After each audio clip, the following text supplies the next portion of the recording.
Assalamualaikum warahmatullahi wabarakatuh. Selamat siang teman-teman semua. Pada hari ini insya Allah saya akan mereview pohon anggur jenis Makaon saya, dimana saya ingin banget, kayaknya sih udah sering banget ya saya potesin pucuk-pucuknya, dimana dia tuh kadang suka udah ngeluarin ini bunga-bunga PHP kayak gini. Bunganya sih kecil tapi banyak banget. Jadi saya melihat ini indikator salah satu indikator kalau dia memang sudah siap dibuahkan. Nah, gugur ya. Ini banyak banget di ujung-ujung sana juga begitu. Dan kebetulan kalau saya lihat juga batangnya memang sudah tua nih. Batangnya sudah tua. Saya di sini ada 7 tersier, tapi ada 2 yang stuck gitu. Ini kayaknya nggak bisa deh, tuh nggak bisa ngejar. Mau ditunggu berapa bulan juga kayaknya bakal stuck ya.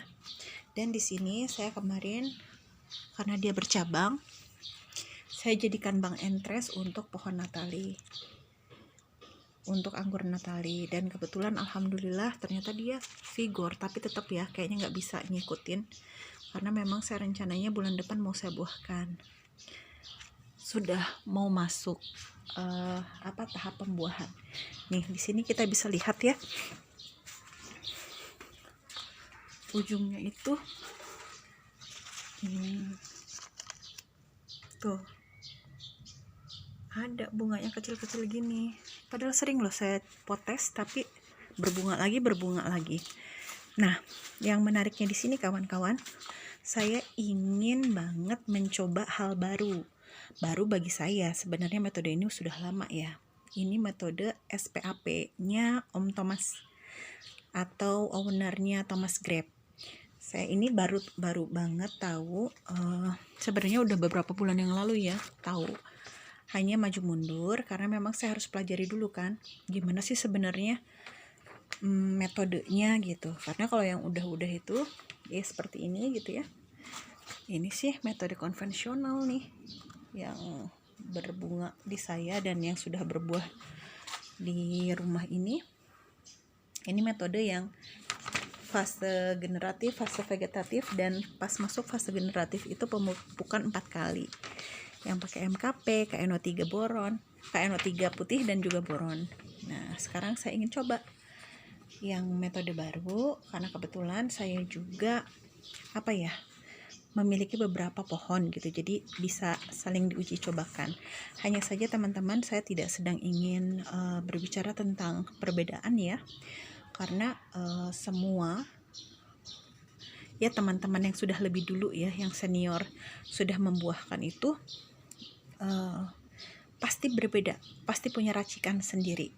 Nah, untuk pemula ini kita nggak usah bingung ya, udah coba aja satu yang diyakini, nanti kita aplikasikan, kita lihat juga perkembangannya seperti itu. Jadi ini bukan antara ada yang ini benar itu salah ya. Kalau menurut saya sih, selama pengamatan saya, mereka itu ya dua-duanya benar ya, ada landasan ilmiahnya juga soalnya.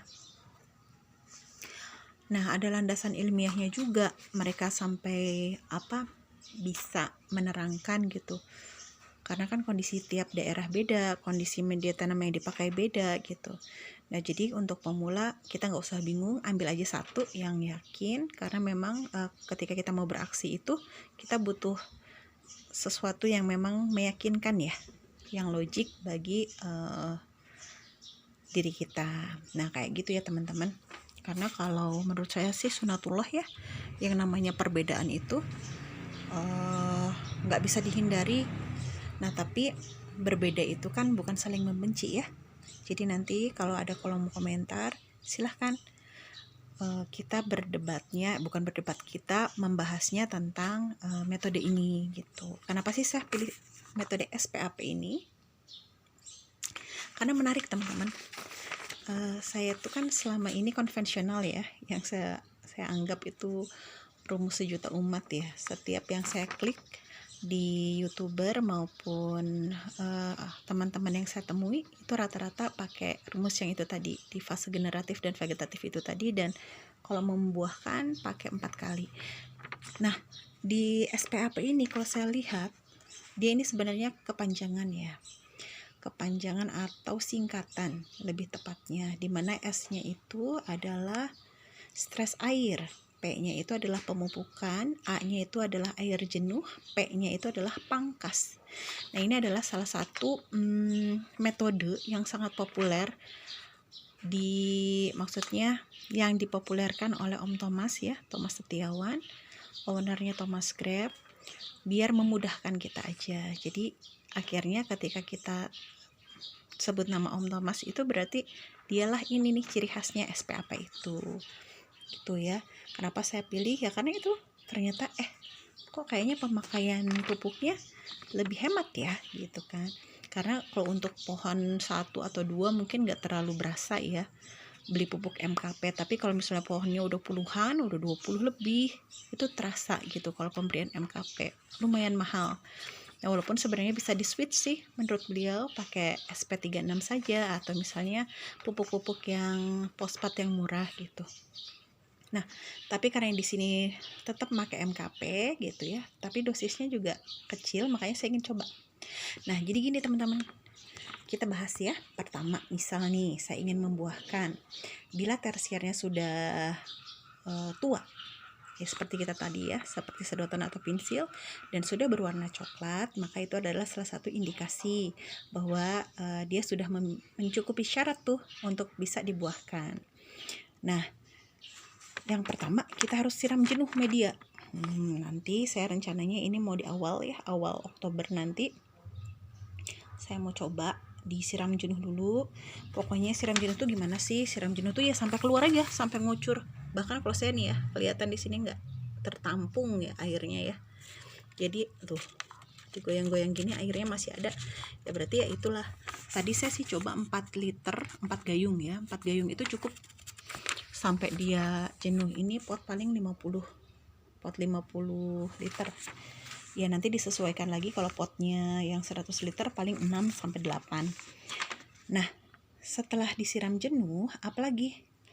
Nah, yang harus kita lakukan adalah 1 jam kemudian kita kocor tuh dengan NPK 3/4 ditambah MKP 1/3 dicampur dengan 3 liter air. Ini untuk ukuran planter bag 75. Ya kalau saya nanti ya saya akan samakan saja lah, kurang lebih seperti itu ya. Ini 75 sampai 100. Jadi kurang lebih disesuaikan lagi. Oke. Nah, 3 hari kemudian kita semprot pakai pupuk mikro. Sebenarnya kalau yang di Om Thomas itu dia punya salah satu produknya namanya Akai. Nah, tapi katanya sih boleh diganti dengan pupuk mikro apapun gitu. Nah, semprotnya jam 9 pagi, lalu poteslah Tunlat. Tunas lateral. Nah, gini teman-teman. Yang tunas lateral itu ternyata kita tuh salah kaprah ya selama ini dari grup yang saya ikuti, yang spesialis yang Om Thomas ya. Itu tunas lateral dengan tunas air itu beda. Nah, tunas lateral ini adalah tunas air yang selama ini kita sangka. Break dulu ya, azan sebentar. Kembali lagi ya teman-teman. Nah, jadi yang dimaksud tunas lateral itu seperti ini, atau yang selama ini kita bilang tunas air. Sedangkan yang dimaksud dengan tunas air itu adalah tunas yang biasanya suka tumbuh tuh di bawah kayak gitu ya, atau dibilang shaker gitu, dia vigor banget. Nah, itu yang dimaksud dengan tunas air. Ini tambahan Hasan aja ya, wawasan saja. Nah, lanjut. Setelah itu, setelah hari ke-7, nah, potes semua daun atau digundul. Yang tadi kan potesnya tunas air ya. Nah, sekarang potesnya digundulin semua tuh. Jadi tinggal batang tersier aja. Nah, 3 hari kemudian di tanggal 8, di tanggal 8 itu dikocor setengah sendok makan MKP ditambah 3 liter air. 3 hari kemudian, tanggal 11, dimulailah stres air. Nih, stres air itu pas di tanggal segini juga ya, langsung kita masukkan 2,5 liter. Jadi untuk stres air ini teman-teman, kalau teman-teman grounding, nah jangan pakai yang ini ya. Ini untuk yang khusus pakai wadah atau planter bag maupun pot. Nah jadi kalau yang grounding itu yang saya tahu waktunya tuh lebih lama dan benar-benar tidak dikasih air.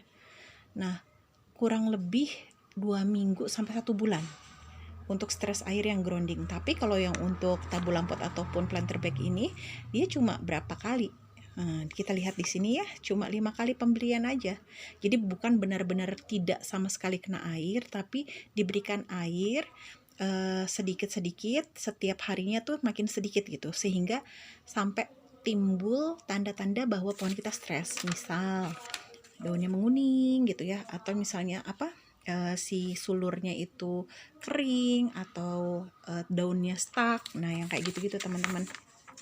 Nah nanti di tanggal atau di hari ke-14-nya atau 3 hari kemudian kita kurangi nih, pokoknya kurangi aja terus setengah liter sampai 3 hari kemudian 1,5, 3 hari kemudian 1 liter sampai di hari ke-23 itu dia setengah liter. Inilah sudah selesai nih fase S-nya itu, stres air. Nah, di tanggal 26 atau 3 hari kemudian kita tambahkan pupuk kandang terfermentasi ya. Boleh pakai kohe kambing, lebih bagus lagi pakai kohe ayam ya. Nah, di tanggal 26 ini kita masuk ke pemupukan ya. Tadi kan S sudah, sekarang P-nya pemupukan. Nah, ditambahnya berapa? 2 kilo aja. Kurang lebih ya, untuk planter bag 75 liter itu kita taburin aja di permukaannya, terus siram jenuh tuh. Nanti kalau udah disiram jenuh, 1 jam kemudian kita buat racikan pupuk setengah sendok makan MKP ditambah 3 liter air, kocorin semuanya. Langsung ini yang siram jenuh ya, udah ya, yang A-nya. Nah yang sekarang yang P-nya lagi, P-nya itu adalah pangkas di 3 hari kemudian. Nah untuk pangkas ini teman-teman, kalau menurut saya kita masih masih kurang referensi ya, karena untuk yang saya tahu sih udah ratusan banget jenis anggur yang masuk ke Indonesia, udah 400 lebih kali ya. Itu yang terdokumentasi, yang enggak tahu deh. Nah itu jadi kadang saya punya A, belum tentu punya B gitu kan, ada yang punya J nggak punya K gitu. Jadi memang benar-benar kalau kata saya sih literasi tentang pemotongan bud juga kita masih kurang ya. Nah jadi kalau di Thomas Grape ini, untuk teman-teman ketahui saja, mereka tidak kenal yang namanya bud potensial. Nah saya sendiri dulu masih pakai bud potensial. Sekarang pun misalnya nanti ini mau membuahkan, karena saya nggak tahu makaon saya ini harus dipotong berapa bud, jadi paling saya ngambil yang medium karena melihat ya memang bud-budnya itu besar. Jadi saya masih pakai ya, ini trial and error, tapi kalaupun misalnya ternyata berhasil dan bagus, ini bisa jadi referensi untuk semuanya gitu kan. Kalau makaon itu bagusnya di bud berapa. Nah kebetulan kalau misalnya ya, enaknya lagi kalau metode yang kayak gitu, misalnya saya mau nanti medium di 4 atau 6 dan ternyata misalnya dia zong, sepengetahuan saya itu kita masih bisa ngulang nih, saya coba deh di 2 gitu atau di 3. Nanti suka kadang kalau rezeki ya, dia suka bawa bunga gitu. Nah kayak yang di Bandung tuh ya, Jupiter saya itu juga seperti itu, dipotong nggak bawa, pas dipotong bawahnya lagi bawa gitu. Nah tapi belum tahu ya apakah ini juga si makon juga bisa segenjah itu ataukah memang bisa dicoba. Pokoknya intinya ya nanti kita coba aja ya barengan. Nah setelah itu, setelah dipangkas, boleh tuh dikasihin Dormex. Dormex ini enak ya teman-teman, saya sudah pernah pakai Dormex, enaknya tuh dia serempak. Dan kalau di saya sih saya cukup sekali aja ya mengaplikasikannya. Jadi tapi kalau di sini boleh diulang di 2 hari kemudian. Cukup dioles teman-teman. Nah dioles di bud yang kita inginkan gitu ya, kurang lebih tuh nanti diharapkan gitu ya seminggu atau 5 hari kemudian itu sudah sprout. Nah kalau dia sproutnya bawa bunga, misalnya kita bisa lihat kan sprout itu kadang belum bisa kelihatan tuh teman-teman karena masih nutup gitu ya, belum mekar banget. Nah tapi kalau misalnya ternyata berapa hari kemudian, misalnya 4 atau 5 hari kemudian, dia kadang suka udah kelihatan kayak gini. Misalnya nih ini kan udah kelihatan tuh dia, udah ada, oh iya bener ini bunga gitu, sudah bisa teridentifikasi banget. Karena kalau yang baru mau sprout banget tuh masih nutup gitu, kadang suka masih gambling banget, ini misalnya udah siap atau belum gitu ya, atau bau bunga atau enggak. Nah tapi kalau udah kayak gitu udah bagus tuh, udah kelihatan kan, udah pasti itu bunga gitu. Nah kalau itu bunga, kita lihat kalau dia bau bunga, kita kasih lagi pupuk setengah KNO3 yang putih ya, ditambah 3 liter air, kita aduk, kita kocor. Tapi kalau ternyata zonk semuanya, kita berarti ya disinilah fase kembali ke foundation pruning. Kita kasih setengah sendok makan NPK dan kita tunggu lagi sampai batangnya itu tua kembali. Ya kayak gitu teman-teman. Inilah metode SPAP ya yang ingin saya terapkan di pohon anggur makaon saya. Nah jadi teman-teman, sekali lagi saya tidak sedang ingin masuk ke perdebatan apakah ini yang paling bagus ataukah yang lain yang paling bagus, enggak ya. Pokoknya semua pohon kalau ditanam, dirawat dengan penuh perhatian ya, dengan all out gitu, mau itu organik, mau non organik, atau mau itu mix gitu, kadang organik, kadang enggak organik gitu, ataupun misalnya mau pakai metode ABC, itu kalau menurut saya ya, ketika misalnya indikatornya adalah hasil akhir pembuahan, maka semuanya itu juga teman-teman yang lain sudah bisa membuktikan ya, berbuah sangat bagus gitu kan, begitu tandannya besar, berinya juga enak gitu rasanya, atau yang lain gitu. Kalau memang itu adalah indikator keberhasilan yang kita ingin lihat gitu, maka ya semuanya berhasil kalau kata saya. Nah tapi ya kembali lagi, kita tidak usah mendebat itu gitu. Sebagai pemula, ambillah salah satu yang dirasa yakin, masuk akal gitu.